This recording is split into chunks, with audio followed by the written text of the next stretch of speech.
আসসালামু আলাইকুম। এখন কিন্তু সকাল ৭টা আর আমি কিন্তু এখন ফুটেজ নেওয়ার জন্য বের হয়েছি। জায়গাগুলো দেখেন কত সুন্দর। এখন কিন্তু আমি সেন্ট মার্টিনের পশ্চিম পাড়ে আছি, আর পশ্চিম পাড় থেকে কিন্তু সূর্যটা পূর্ব দিকে থাকবে, আর সেটাই কিন্তু আছে। আর দেখেন সান পড়ে কত সুন্দর লাগছে। আর সাগরের অবস্থা এখন যেহেতু ভাটা হচ্ছে, তো পানি কিন্তু অনেক নেমে যাচ্ছে।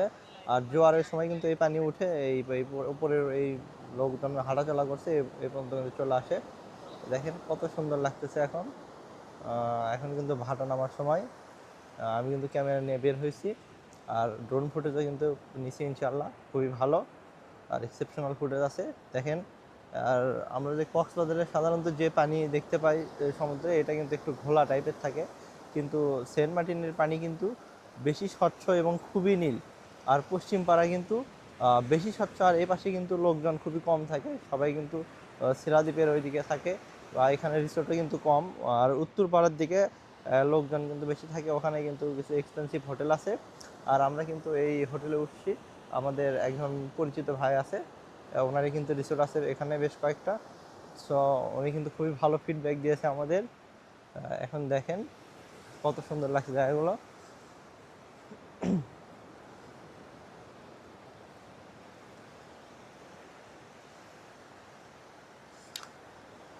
আসলে ফুটেজ করতে গেলে অবশ্যই সানের এগেনস্টে ফুটেজ করতে হয়। দেখেন এখানে কিন্তু ডিঙ্গি নৌকাগুলো বের হয়ে গেছে, যেগুলোর এখন কিন্তু মাছ মারতেছে এরা, দেখেন। আর এগুলোর ভিউ কিন্তু অসাধারণ আসলেই। এই পাশে দেখে আপনাদের এটার দূরে যে পাহাড়গুলো দেখতে পাচ্ছেন, এগুলো কিন্তু সব মায়ানমারের পাহাড়। আর আমাদের কক্সবাজারও কিন্তু এই দিকেই, এই মায়ানমারের পাহাড় থেকে একটু পশ্চিম উত্তর কোণের দিকে, এই দিকে কিন্তু আমাদের শাহপরীর দ্বীপ আছে, টেকনাফ আছে। আর উঁচু যে পাহাড়গুলো দেখছেন, এগুলো সবই কিন্তু মায়ানমারের। দেখেন জায়গাটা কিন্তু আসলে অসাধারণ।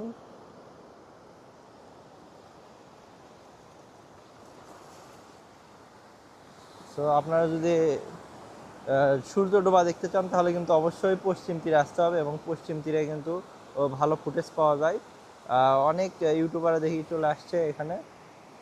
আর এখন যেহেতু এই মাস থেকেই চালু করে দিয়েছে, মাত্র 2 মাস এখানে আসা যাবে। সো সবাই কিন্তু খুবই হুমড়ি খেয়ে এখানে আসতেছে। এখন ডিসেম্বর মাসের কিন্তু সব টিকিট অলরেডি নাকি বুক হয়ে আছে।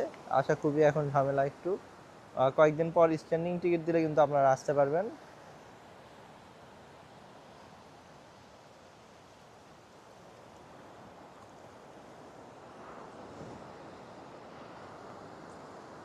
আসলেই কিন্তু অসাধারণ।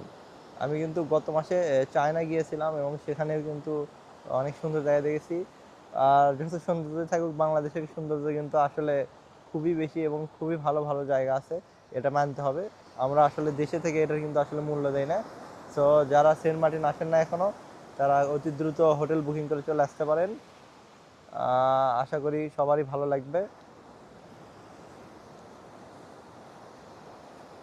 আর পেজে আমি কিন্তু আমার ড্রোন ফুটেজগুলো আপলোড দিয়ে দেবো, আপনারা অবশ্যই শেয়ার করবেন এবং লাইক দেবেন।